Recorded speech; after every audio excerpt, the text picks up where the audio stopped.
Welcome to 15 Minute Theatre, the only review show that squeezes a whole production into 900 seconds. The date was 2011, and Vicky and I have just been to see One Man, Two Guvnors. Open the house.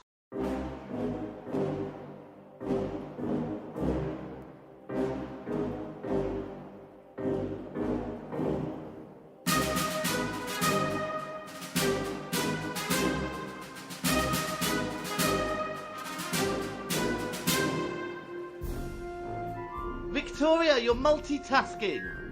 Yeah, I'm actually cooking my dinner because I know we're all on lockdown, but I'm actually very busy and I've got to make my dinner, have my dinner, and then I've got to Zoom some people. Oh, lucky you, or lucky people. What can we? I'm sure the listener would love to know what you're having for dinner.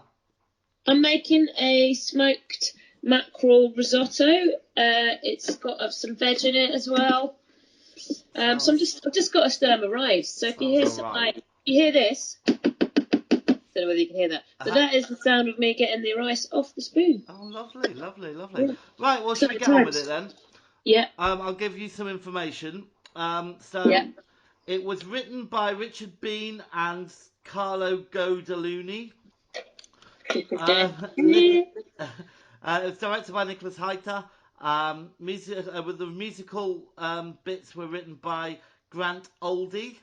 The designer was Mark Thompson. And let me give you some notable actors. Suzanne Toes played Dolly. Trevor Laird, Lloyd. Fred Ridgway, Charlie the Duck Clench. Claire Lambs, Pauline Clench. Martin Ellis, Harry Dangle. Daniel Rigby, Alan Dangle. And James Corden, Francis Henshaw. James Corden Bleu. Corden Bleu. All right, do you want to give us a little synopsis? It's obviously over because this is another of our screenings, and it's about 2 hours, including the interval. 2 hours 20 minutes, including the interval. It has been on the National Theatre Live YouTube page, but I don't know whether they might be taking it down because they're putting a new one out tonight, aren't they? Yeah. But I mean, you might still be able to find it, sure. Don't despair. So go on, give us your synopsis. So basically, it is set in the 60s. It is just doing a spoon. It is, I'd say it's a farce. It is James Corden is a guy who is working for someone, but he then takes on another boss, and the farce is all about him having to look after one person, not let the other person know that he's looking after them, and it's all comedy, and there's people falling in love and promising to be married and then being promised to someone else, and it's just basically like a great big rompy comical farce. I'll tell you what I thought it was like. Yeah. A really poor 70s sitcom. It was really played for laughs, wasn't it? Well, not from my understanding. I hated it. I absolutely hated it. I thought it was cheesy, and I know that you see, and I can see they were trying to be postmodern with it all, with the idea, but I didn't think it was funny. I thought the characterizations were cringeworthy, and it was bad enough before James Corden turned up. And look, I have to disclaimer, I'm not a fan of James Corden. Fan of Corden. But I thought he was awful. I thought it kind of reignited everything I hate about him, really. I thought it was cringeworthy, over the top, smug. Oh, God, I hated it. I feel like they really played for laughs, and a lot of the jokes were quite obvious, and then they'd sort of pause and wait for the audience to laugh. And I read that apparently so this production is 2 hours and 40 minutes, but when it moved from the National to the West End, they basically cut down all that time of waiting for the audience reaction and made it much shorter, which I think would make a big difference. There's a lot of audience interaction, isn't there? There's a lot of them talking to the audience. Yeah, getting them up on stage. Yeah. Oh God, I just hated it. I didn't think there was anything really very intelligent about it. No. It was just, to be honest, another disclaimer here from my point of view. I did watch the first half, and that was plenty for me. Oh really? I did watch it all, but I did think it was way too long, and it was just too obvious. The gags were really over the top. Did you see the waiter? Did you see the 87-year-old waiter? Oh, I hated it. I hated it. It was like, oh, for God's sake. I hated it too. I mean, I don't know how it got to the National. I kept watching it thinking, am I really missing something here? I think James Corden won a Tony for it as well, because they took it to Broadway. Well, the Tonys are American, aren't they? Yeah. Well, there you go. I don't think the Americans... Well, no, I'm sure the Americans understand theatre very well. Just in case we've got any American listeners. I doubt it, though. Well, I think that, New York's got a fantastic theatre scene. Yeah, well, I suppose we can blame all of America for James Corden. They did take him off our hands. They love him. But, wasn't he really good in the History Boys, though? Well, yeah, but, again... I think that was a good vehicle, and I think there he was actually playing a character. Here he was just like... He's playing himself. James Corden show.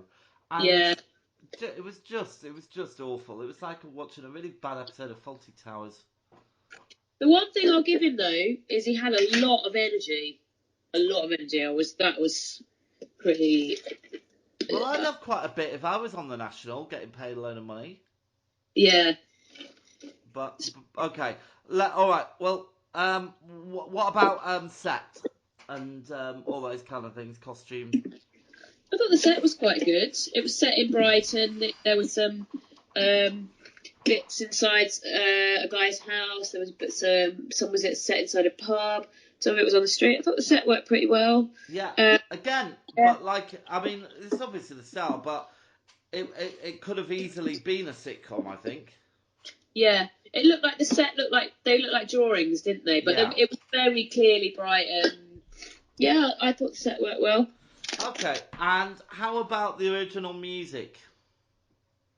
I quite like the songs. I think they were my favourite bit. Yeah, I like the songs as well. I thought they were good. I actually quite like the bit where James Corden played the xylophone. It reminded me a little bit. Yeah, it reminded me a little bit of what was it called? The one based on the Bob Dylan songs. Oh, Girl from the North Country. Yeah, now that was actually really good. Well, it was, but also, you see, the thing with that, which I thought worked, was the music, even though the songs weren't necessarily about what was going on, they felt integrated, where these just felt like fillers. They were fillers. Yeah, but real fillers between the scenes, so it didn't bring anything extra to the table. I think what they were doing was sort of just making... They were emphasising that it was the 60s. I'm just going to open a bag of spinach. Excuse the noise. I'll move it away from the mic. / my phone. Okay. Yeah, so... I suppose, is there anything you liked? Anything stand out? Favourite bits? Well, there wasn't... when James Corden played the xylophone, and then I liked when one of the other characters played some horns later on, which you wouldn't have seen.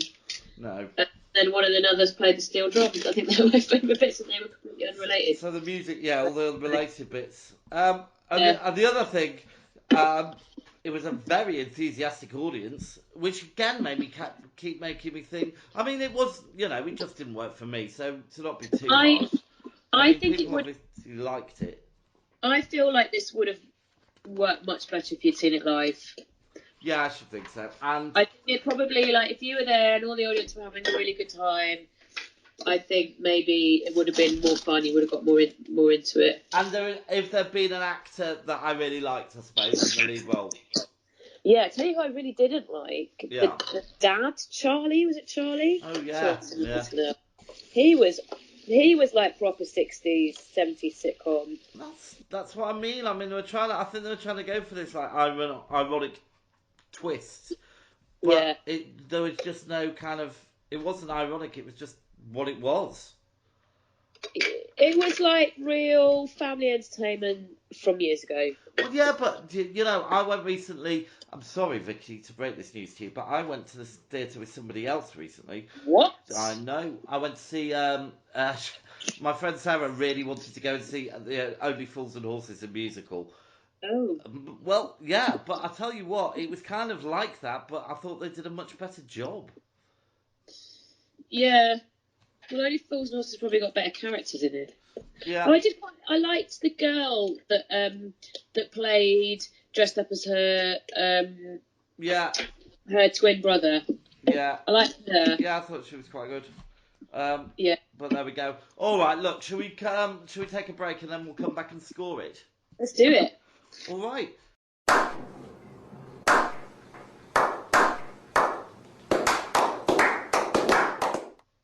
Okay, so we're back. So I suppose in our feature, what to do during the lockdown, because I can't think of a good name. I suppose you've already given it tonight, which is your recipe idea. What's it called again? My recipe, what? Broccoli What am I making? risotto. No, it's smoked mackerel risotto, and I put a bit of veg in it as well to make it a bit healthier. Okay, have you got a top tip for when you're making risotto? Keep your eye on it. Keep stirring it. Cook it slowly. Oh. Okay, and I suppose keeping with the food theme, Yeah. I thought I'd try something new. So this weekend I will be making homemade chocolate eclairs. Ooh. Yeah, so I bought all the ingredients for that, so that'll be exciting. Can you send me a photo when you do it? Maybe put a photo on the Facebook I'm sure page. people at home would love that. All right. Things to eat while you're watching the theatre on the telly. All right, so let's score it. So Vicky, I'll kick us off. Performances, I'm going to give it a 6. I'm going to also give it a 6 because some of them were dreadful. Yeah. Staging and technical.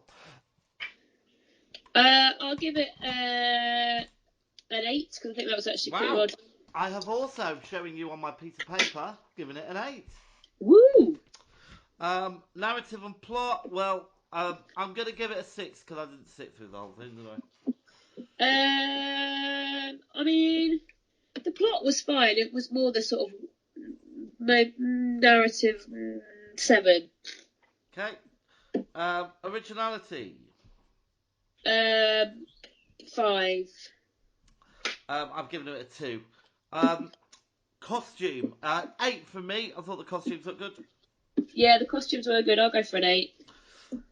Music. I like the music, but it didn't really fit, so I'll go for a 7. Yeah, I got a 7 from me as well.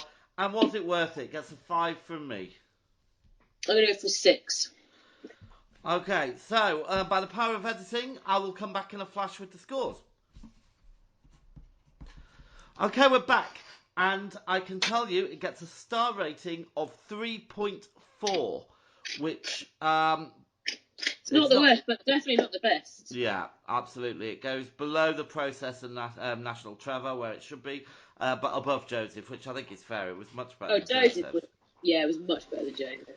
Okay, well, I'm going to tell you the list of what's available, but it's my choice this time. Okay.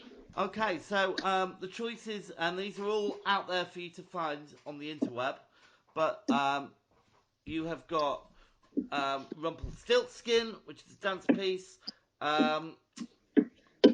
New Tonight at the National Jane Eyre, which is brilliant. We actually saw that live. Also in real life, it is fantastic. Yeah. Also released tonight, or tomorrow, I should say, with Mr. Lloyd Webber. Oh no, it's not. Sorry, it's Jesus Christ Superstar. Yes, that is. Also, Miss Saigon's out there to rent for a couple of quid, and the Chichester Theatre Festival from the 9th of April have got a play called Flowers for Mrs. Harris. Oh.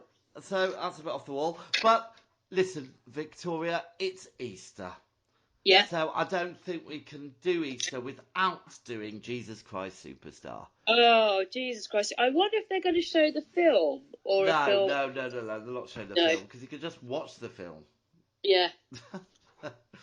Goodness. Thank you for your embarrassment is saved by the theatre belt. Oh, thank God for that. Listen, have a wonderful risotto. Thanks. Have a wonderful eclair when you make them. Ah, yeah. We'll share our wonderful pictures for the world to see. I'm not sure anyone wants to see my risotto. No, I don't think I'm going to show them my eclairs unless they look brilliant, which I'm sure they will. Anyway, thanks for listening, everybody. The curtain's down, the theatre's dark, and that was once again 15-minute theatre. Good night. Good night.